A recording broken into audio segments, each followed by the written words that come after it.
un verdadero suplicio. Que mirar a María Luisa no era ningún suplicio, que podría aparecer por ahí de repente, ¿no?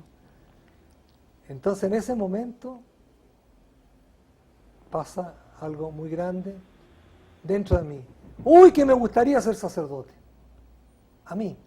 Y enseguida, no, eso es orgullo, tú, tan malo que has sido toda la vida y ahora pretendes ser sacerdote. No, tú no puedes ser sacerdote, es imposible, no puedes ser. Impresionante, ¿no?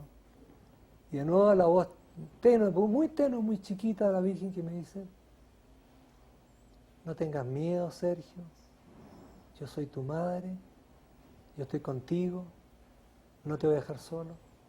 En este caso no es soberbia, hazlo nomás. Y aquí estoy. Nunca he dudado de mi vocación, nunca. Ni un segundo siquiera. Fue tan fuerte ese impacto que no puedo dudar de eso, no es imposible. Esa experiencia del noviciado con los palotinos, ¿por qué llegaste a ellos? ¿Por qué llegué a ellos? Bueno, yo pertenecía a un movimiento que se llamaba el Movimiento Schoenstatt, que hasta el día de hoy venero mucho, lo quiero mucho, pero lamentablemente tuvimos una situación difícil porque el maestro novicios era un alemán y el que nos dirigía a nosotros era un sacerdote chileno. Entonces el sacerdote chileno encontró que ese sacerdote alemán iba a reventar con nuestras vocaciones, ¿no? Un grupito de 8 que habíamos entrado. Entonces pensó que lo mejor sería que lo cambiaran. Entonces hizo un movimiento de presión. Y yo me vi involucrado en esa presión, escribiendo cartas, firmando documentos que ni habían leído siquiera. Que habían leído mis compañeros, porque yo tenía 18 años, mis compañeros tenían 24, 25 años, eran mayores que yo. Estaban más preparados, ¿no es cierto? Entonces yo no sabía lo que estaba firmando en el fondo. Pero si firmaba, yo era un muchacho idealista, no importa, firmo cualquier cosa, firmo. Si me dicen que con una escala vamos a llegar a la luna, yo firmo también, ¿no? Ha sido el entusiasmo, la locura de la juventud. Y entonces fue que yo me sentí mal porque me traicionaron mis amigos cuando me dijeron, tú eres responsable que se haya ido el maestro novicio, eso es una cosa que nunca se hace. Entonces me sentí muy mal, me sentí pésimamente mal. Y dije yo, bueno, ¿por qué entré a los palotinos? Los palotinos era la congregación que sostenía el movimiento Schoenstatt en aquella época. Después cambió todo eso. Entonces yo por entrar a seguir el movimiento Schoenstatt, me pasé por este otro lado. Que lo hacían todos, no era solamente yo que estaba haciendo esto, sino que todos estaban haciendo lo mismo. Pero de ahí entonces se puso un paso que se llama el Paso de Pirque, que fue lo que condicionó que se haya fundado el Oratorio Mariano.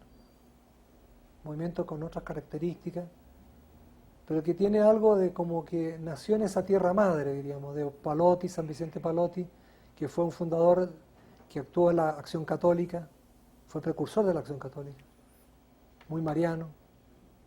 Entonces me sentía bien en ese ambiente, hasta que llegó el momento en que hubo que salirse de ahí porque ya no resultaba más. ¿Algunos sacerdotes influyeron en su vocación? Indirectamente sí, pero directamente nadie. ¿Cuáles son los hitos más importantes de su vocación?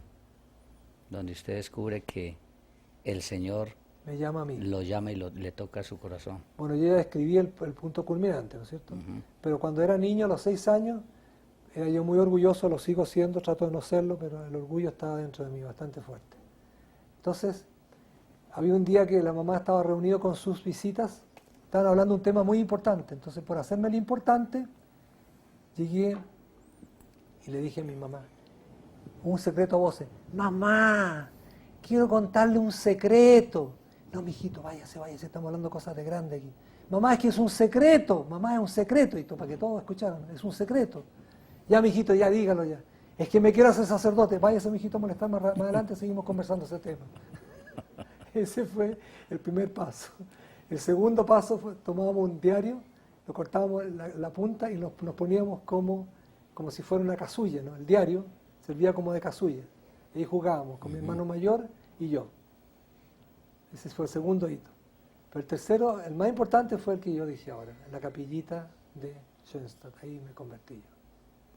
¿Cómo se van gestando en ustedes de manera especial esos distintos carismas del oratorio mariano?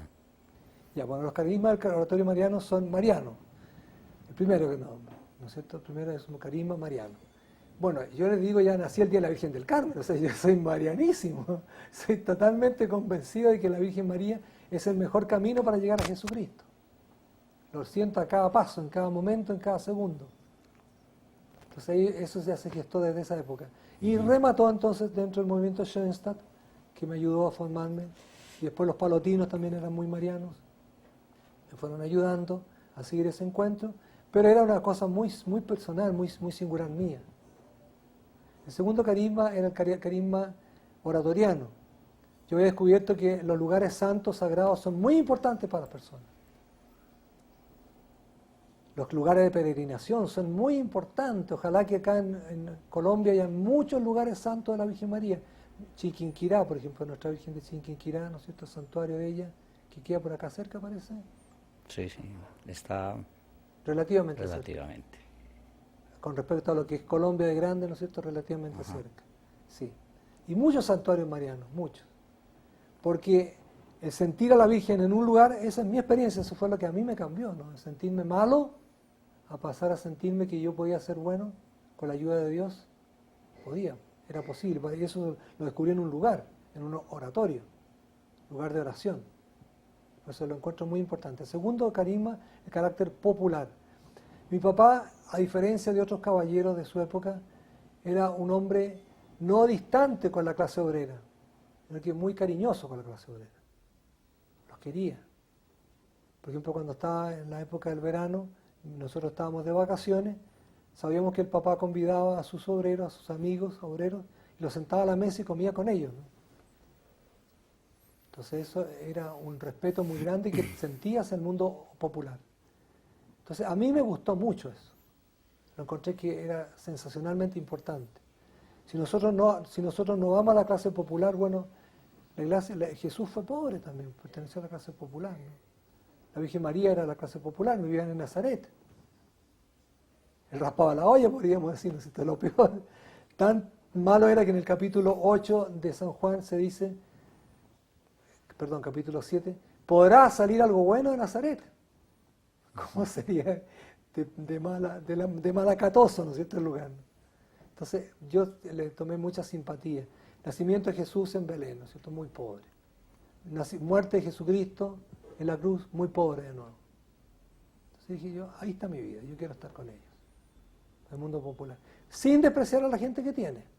Nunca he despreciado a la gente que tiene. No creo que es ridículo, es absurdo la lucha de clases. ¿Para qué?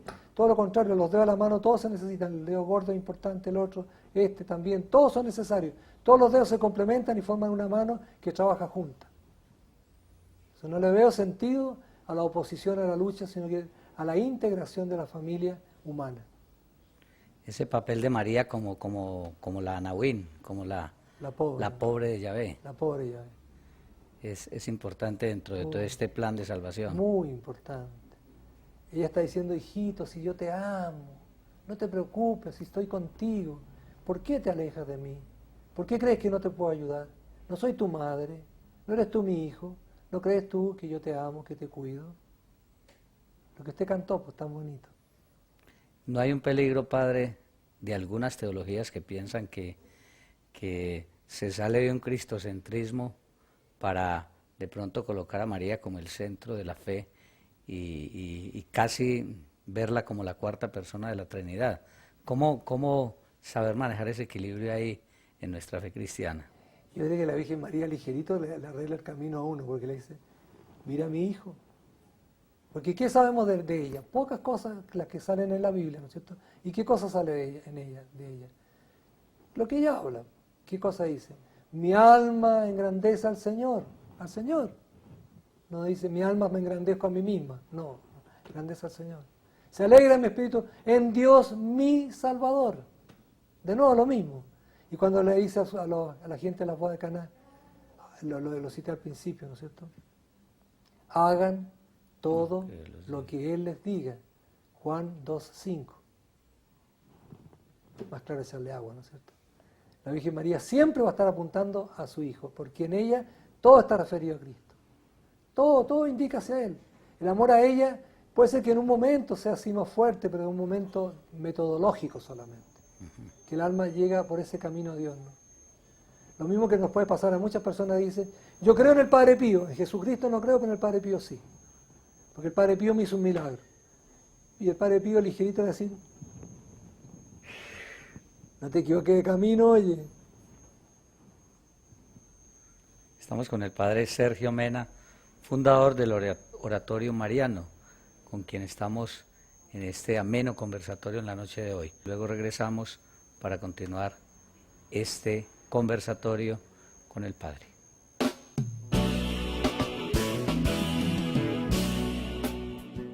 Padre Sergio, ¿qué fundamentación teológica se le puede dar a la obra? Por todos lados.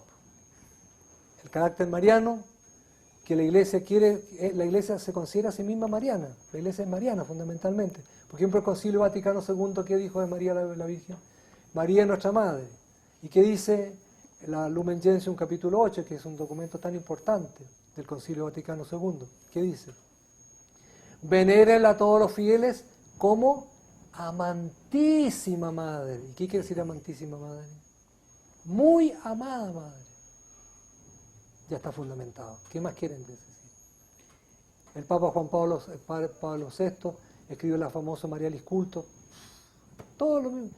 El oratorio no dice nada que no diga la iglesia. Y si quiere decir algo que no dice la iglesia, para afuera, no sirve. El fundador dice que para afuera, que no sirve. Lo que no dice la iglesia, no vale. Y le voy a decir un dicho, por favor, que lo aprendan todos los colombianos. Si quiero que les quede algo bien en claro, es esto. Con el Papa y los obispos vamos todos junto a Cristo. De nuevo, con el Papa y los obispos vamos todos junto a Cristo. ¡Bravo! Es el camino que no se equivoca nunca. Muy bien, Padre. Ahora el carácter popular. Sí. La iglesia hizo opción preferencial por los pobres. Preferencial, no exclusiva. Preferencial. ¿Cuáles son esas fuentes de inspiración de la obra? El Evangelio, el Magisterio, Puebla. Puebla posiblemente, porque nació en la época de Puebla. Puebla del año 1978 y el Oratorio Mariano comienza el 69 con los grupos marianos y el 71 el ambiente teológico que se inspiraba, ¿no? Pues ya le dije, yo me había retirado de Schoenstatt, estaba en otro plano. Entonces no podía ser exclusivamente la fuente de inspiración Schoenstatt. Como quien diría, el Oratorio Mariano es un Schoenstatt popular. No es cierto. Es otra cosa. ¿Cómo es la experiencia o cómo se vive la presencia de María en el oratorio, haciendo énfasis en un documento que es muy actual como el de Aparecida? Discípulo misionero, lógico. Nosotros estamos, eso lo hemos dicho, muchos años que estamos hablando de eso. Sentimos que calza, por ejemplo, el amor a la Eucaristía. El Oratorio Mariano es un movimiento muy profundamente enamorado de la Eucaristía. Porque, ¿qué es lo que dijo el Papa Juan Pablo II en la Redemptoris Mater, en el número párrafo 44? Sobre todo en el último pasaje del párrafo, creo que es la letra D, ¿no es cierto? Dice, hay una profunda unidad entre la piedad mariana y la Eucaristía. Eso se ve en los movimientos tanto de Oriente como de Occidente. En todas partes, esa vivencia de que los movimientos marianos, los santuarios marianos son lugares de Eucaristía frecuente y profunda. Encuentros con la Eucaristía. El Oratorio Mariano, Padre Sergio, nace en una época de grandes cambios sociales en América Latina. Sí. También en la Iglesia, en aquellos momentos y hoy, se habla de aquella teología de la liberación, siendo un movimiento que quiere evangelizar en el mundo popular. ¿Cómo ve el oratorio su misión en medio de los pobres? No con odio, porque el odio no conduce a nada. La lucha de clases, falso, que la lucha de clases incluye odio. Por ejemplo, había un gran personaje en la Sierra Ñancahuazú, que fue, no sé acaso ustedes han escuchado mucho hablar de él, se llamaba el Che Guevara. El Che Guevara decía, yo hice un análisis en aquellos años cuando él escribió el diario, y el análisis de su diario se llamaba el Diario del Che Guevara. Entonces él decía, odia, serás un buen revolucionario. Entonces yo digo, no, el odio no conduce, el odio desarticula a las personas. Jesucristo no vino a enseñar el odio, sino que vino a enseñar, les doy un mandamiento nuevo, ámense los unos a los otros y no odiense los unos a los otros, ¿no es cierto? Entonces, el oratorio mariano no puede caer en esa perspectiva porque estamos fuera de la Virgen María, ¿no? ¿Algún tipo de teología de la liberación se puede haber desvirtuado con ese análisis marxista Claro. de la realidad social? Claro, partiendo ya de que la religión es opio del pueblo. ¿Cuándo hacer opio del pueblo? Todo lo contrario. La religión hace que las familias funcionen. Funcione, que el marido y la mujer se amen. ¿Y qué escuela más grande de personalidad, de desarrollo humano que es la familia? Lo más grande que hay. No existe ninguna célula de formación mejor que la familia. Camilo Torres, el cura Pérez, de alguna manera malinterpretaron toda esta visión del Evangelio. Bueno, yo no los conozco tanto, ¿no? No podría decir tanto Son de movimientos de izquierda. ¿No? de izquierda, pero Bueno, yo nunca me acepté entrar en a través de la izquierda. violencia. No, yo nunca acepté eso, nunca acepté. Yo dije, esa cosa no va. No creo que, no puede ser. Jesucristo no vino a enseñar eso. Está equivocado esta cosa. Esa experiencia suya en Brasil con los más pobres, a través de las pequeñas comunidades y el acercamiento del Evangelio, a través de esa experiencia suya como sacerdote en Brasil. Bueno, yo fui sacerdote en Brasil durante 7 años, pero, fui sacerdote solamente medio año en Brasil. El resto del tiempo era estudiante. En aquellos años los estudiantes no salíamos mucho. Pero el poquito que salíamos, yo como papel, como cassette virgen, asumía y agarraba todo, ¿no? Me encantaba todo ese mundo. Los negros en sus chavés, en sus, ¿cómo se llama? Favelas. Las favelas tan humildes. Los sentía tan míos, los quería, los amaba. Yo los abrazaba, los quería, eran mis hermanos. Nunca los sentí de otra clase social porque había aprendido de mi papá que no hay que nunca tenerle distancia, porque somos todos una familia, ¿no? Humana. Queremos querernos, porque hay que tener esas diferencias sociales, no hay por qué. Hay que buscar la justicia social, que los documentos de la doctrina social son amplios, son muchos, que la Iglesia ha hablado muy abundantemente sobre esos temas. ¿El Evangelio puede entenderse sin una acción social concreta? No puede, imposible. La Iglesia siempre será amante de los pobres, ¿no? Pobres los tenéis todos los días hasta el fin del mundo. Así que nunca podemos echar abajo al pobre. Porque el análisis del juicio final es así, ¿no es cierto? Tuve hambre, me diste de comer. No importa quién, puede ser un rico o un pobre que